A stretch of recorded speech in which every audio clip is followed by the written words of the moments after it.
Kaya pala ganito ang naging resulta ng kapalaran ko. Kasi alam ng Diyos na kaya ko. Sa edad kong to, napagod na akong magmadali.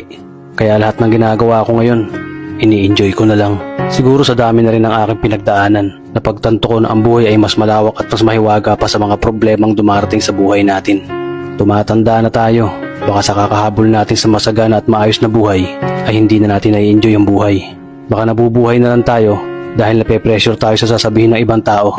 Marami na rin akong mga naging maling desisyon sa buhay, pero lahat yun nagsilbing aral sa akin at natuto ako sa mga pagkakamali ko. May mga taong sobra nating mamahalin at bibigyan ng halaga, pero ibabalik lang sa atin ay kabiguan at matinding trauma. Kaya wag nating lilingunin ng mga taong tulad nila dahil mas payapa kapag hindi ka na interesadong malaman pa kung ano pang balita sa kanila. At wag mong idepende ang sarili mo sa kahit kanino. Tandaan mo, kahit sarili mong anino, iiwan ka din nito kapag madilim na ang paligid mo.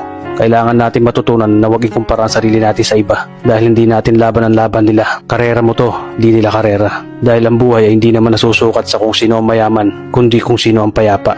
Kaya galingan mo lang palagi tol dahil napakaraming tao mapanghusga, hihilahin ka pababa at lagi mo tong tatandaan.